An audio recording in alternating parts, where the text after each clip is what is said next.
Assalamualaikum warahmatullahi wabarakatuh. Bagaimana kabar kalian? Semoga kalian dalam keadaan sehat walafiat ya. Nah, jumpa lagi dengan mata pelajaran Bahasa Indonesia. Pertemuan hari ini kita akan membahas menganalisis struktur dan kebahasaan pada teks prosedur.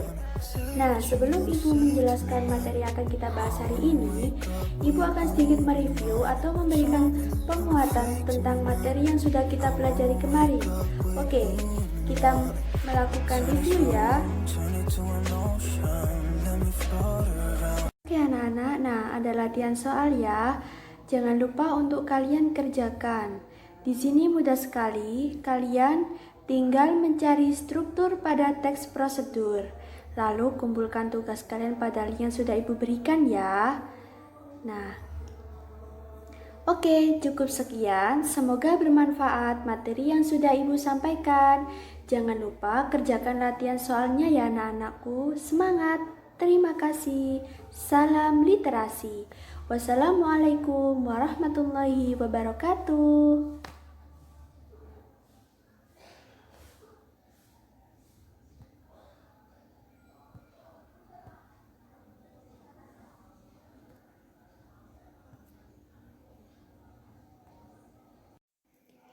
Ibu memberikan beberapa contoh dari kalimat imperatif. Yang pertama ada saya minta kerjakan tugasmu dengan benar. Cucilah buah mentimun sebelum dipotong. Selanjutnya kata kerja aktif. Kata kerja aktif di sini adalah kata kerja yang digunakan dalam kalimat aktif yang menyatakan bahwa subjek melakukan suatu pekerjaan. Nah, contohnya itu di sini pun memberikan dua contoh saja. Yang pertama mencuci dan yang kedua membungkus. Oke, selanjutnya kata konjungsi. Kata konjungsi yang banyak dijumpai pada teks prosedur adalah selanjutnya, kemudian, lalu, dan setelah itu. Nah, di dalam teks prosedur juga tidak lepas oleh struktur dari teks prosedur itu sendiri. Yang pertama ada tujuan. Tujuan di sini adalah pengantar umum sebagai penanda yang akan dibuat atau dilakukan oleh seseorang. Yang kedua, menyiapkan bahan dan juga alat. Nah, jika prosedur itu kita ingin membuat sesuatu seperti membuat kue atau membuat nasi goreng. Nah, seperti itu kan harus menyiapkan bahan atau alat yang harus dipersiapkan. Yang ketiga, langkah-langkah atau cara-cara yang ditempuh agar tujuan tercapai secara berurutan. Jadinya langkah-langkah itu harus sesuai dengan prosedur, harus sesuai dengan urutan cara pembuatan atau cara kita melakukan sesuatu hal yang ingin dilakukan. Selanjutnya, penutup atau penegasan ulang yang berisi manfaat apabila petunjuk tersebut dijalankan dengan baik. Nah, di dalam penegasan ulang di sini kita berusaha untuk meyakinkan pembaca dengan apa yang sudah kita lakukan sesuai dengan prosedur yang baik. Selanjutnya ada kaidah kebahasaan dalam teks prosedur. Nah, ada beberapa hal. Yang pertama kata kerja imperatif. Kata kerja imperatif di sini biasa dinamakan kata kerja perintah, yang mana kata kerja ini mengandung unsur permintaan, ajakan, dorongan, atau sebuah larangan. Banyak digunakan pada teks prosedur itu sendiri. Selanjutnya kata-kata persuasif, kalimat deklaratif, kata-kata teknis, konjungsi temporal atau biasa dinamakan konjungsi yang menyatakan waktu atau kejadian, verba material dan verba tingkah laku, kalimat interrogatif atau kalimat tanya, dan yang terakhir bilangan penanda sebagai mengurutkan langkah-langkah step by step. Nah, di sini Ibu akan mengulas satu persatu. Seperti yang Ibu jelaskan tadi bahwa kata kerja imperatif di sini adalah kata kerja yang mengandung unsur permintaan, ajakan, dorongan, dan juga larangan. Nah, di sini Ibu mengambil 4 contoh saja. Ibu jabarkan di dalam tabel biar kalian lebih mengerti ya. Bentuk dasar dari kata pasti. Mendapatkan imbuhan atau partikel kan, bentukannya menjadi pastikan. Selanjutnya tunjuk. Dasarnya tunjuk. Mendapatkan imbuhan kan, bentukan katanya menjadi tunjukkan. Yang ketiga, hindar. Mendapatkan imbuhan atau partikel i, bentukan katanya menjadi hindari. Bentuk dasarnya jadi, mendapatkan imbuhan atau partikel lah, bentukannya menjadi jadilah. Oke, sudah jelas ya? Selanjutnya adalah kata-kata persuasif. Kata-kata persuasif yang dimaksud di sini adalah kata-kata yang digunakan untuk mengajak seseorang atau mempengaruhi seseorang melakukan sesuatu apa yang sudah kita lakukan. Nah, di sini bahasa yang digunakan itu harus menggunakan bahasa yang baik. Yang kedua, menampilkan sikap yang antusias baik verbal maupun nonverbal. Yang ketiga, memberikan penampilan yang menarik dengan suara yang tegas dan sopan. Selanjutnya adalah kata-kata teknis. Kata-kata teknis ini berkaitan dengan topik yang dibahas. Teks tersebut berkenaan dengan masalah komunikasi, misalnya tanya jawab, kontak mata, pewawancara verbal nonverbal, bahasa tubuh, dan juga negosiasi. Nah, selanjutnya ada konjungsi temporal. Konjungsi temporal di sini adalah konjungsi yang menyatakan waktu atau kejadian. Di sini yang biasa banyak dijumpai pada teks prosedur adalah konjungsi sementara, selain itu, namun, dan juga oleh karena itu. Oke, harus diingat-ingat ya.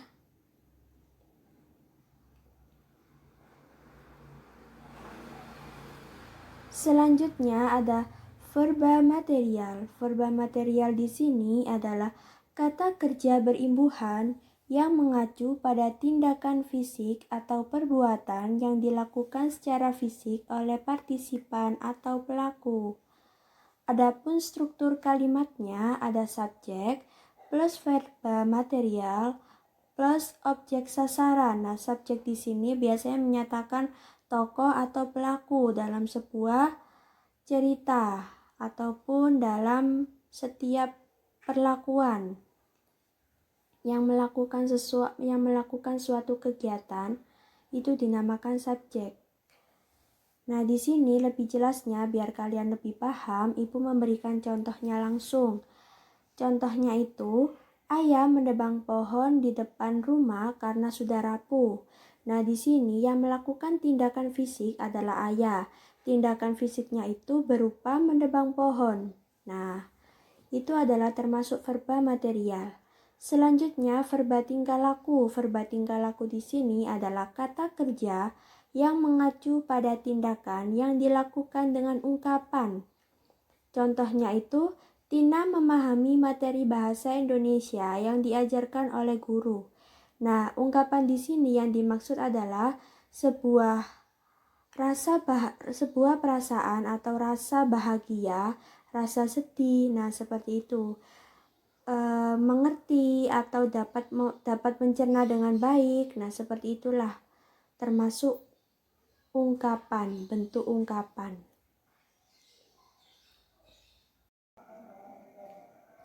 Selanjutnya ada kalimat interrogatif. Kalimat interrogatif di sini adalah kalimat yang berisi pertanyaan dan berfungsi untuk menanyakan suatu hal kepada orang lain.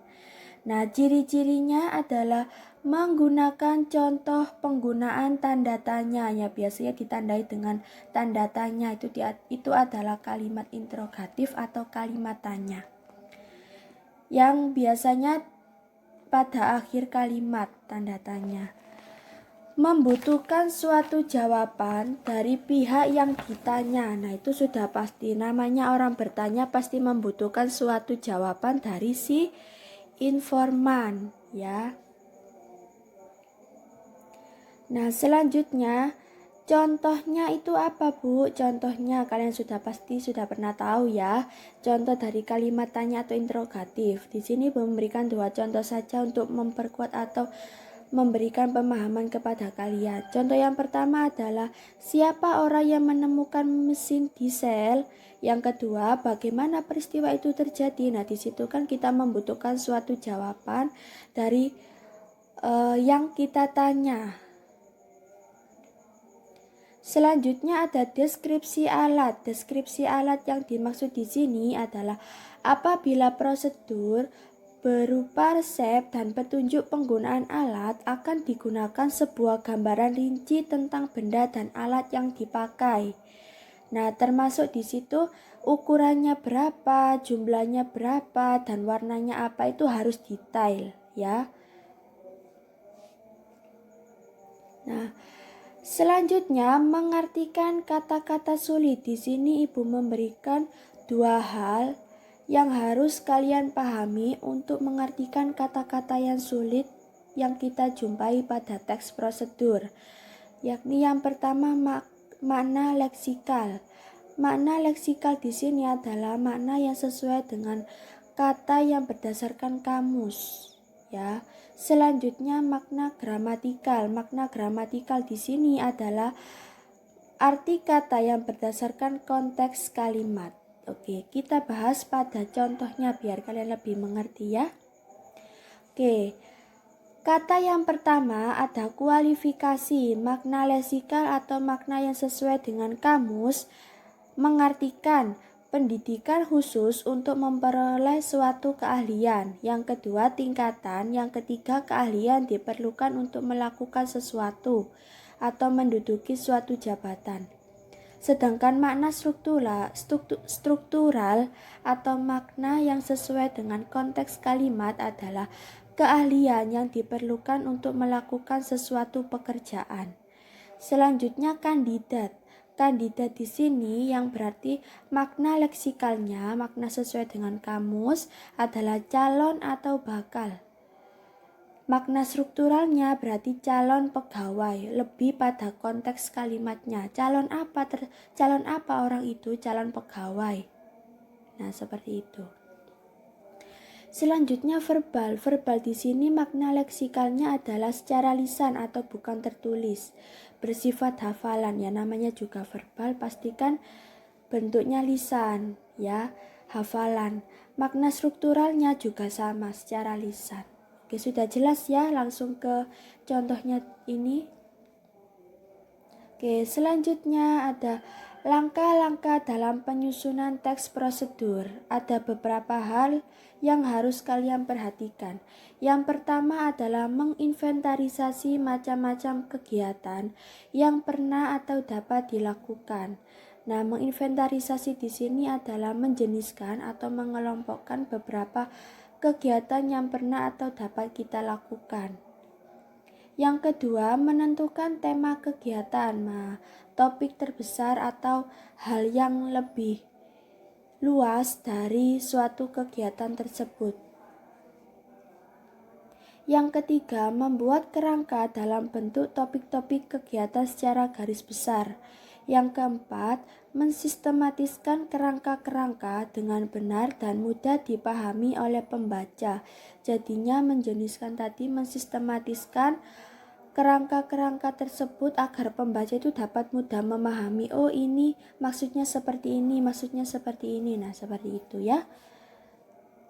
Yang kelima, mengumpulkan bahan-bahan. Yang keenam, itu mengembangkan kerangka menjadi sebuah petunjuk yang jelas dan lengkap agar pembaca tersebut dapat memahami dengan mudah petunjuk atau penggunaan alat atau bahan yang sudah kita persiapkan untuk melakukan suatu prosedur kegiatan tersebut. Selanjutnya, menyunting teks prosedur. Menyunting teks prosedur di sini yang pertama adalah kebenaran isi. Yang kedua, strukturnya diperhatikan. Yang ketiga, kaidah kalimat itu juga penting. Kaidah kalimatnya seperti apa? Subjek, predikat, objek. Nah, itu harus diperhatikan. Yang keempat, penggunaan ejaan. Nah, tanda baca, penggunaan huruf kapital, nah, itu harus diperhatikan juga pada saat menyunting teks prosedur. Nah, di sini ada contoh identifikasi teks prosedur berdasarkan pernyataan umum dan tahapan-tahapan. Nah, ada pernyataan umum. Pernyataan umum di sini adalah sebagai penjelasan atau pengantar dalam sebuah kalimat. Di sini Ibu memberikan penjelasan contoh dari wawancara. Wawancara merupakan kesempatan untuk menggali kualifikasi calon secara mendalam. Nah, tahapan-tahapan di sini adalah sebuah langkah-langkah yang dilakukan oleh seseorang untuk menilai seseorang tersebut. Nah, yang pertama adalah melihat kecocokan dengan posisi pekerjaan dilamar. Yang kedua, ketika berkomunikasi harus berbicara dengan jelas. Yang ketiga, sikap tubuh harus tegak. Di sini Ibu mengambil kiat dalam mencari seorang kandidat atau calon perusahaan yang sesuai dengan kualifikasi ya, pada waktu wawancara. Nah, seperti ini contohnya. Selanjutnya Ibu memberikan contoh analisis struktur teks prosedur. Yang pertama adalah menentukan judul. Judulnya di sini apa? Di sini Ibu mengambil judul mengubah botol menjadi gelas dalam 5 langkah. Nah, setelah judul ada tujuan. Tujuan di sini adalah apa? Sebagai penanda. Ya, penanda dari apa yang sudah kita lakukan. Yang ketiga, menyediakan bahan dan alat. Selanjutnya adalah masuk pada anak-anak. Nah, ada latihan soal ya. Jangan lupa untuk kalian kerjakan. Di sini mudah sekali. Kalian tinggal mencari struktur pada teks prosedur. Lalu kumpulkan tugas kalian pada link yang sudah Ibu berikan ya. Nah, oke, cukup sekian. Semoga bermanfaat materi yang sudah Ibu sampaikan. Jangan lupa kerjakan latihan soalnya ya anak-anakku. Semangat. Terima kasih. Salam literasi. Wassalamualaikum warahmatullahi wabarakatuh.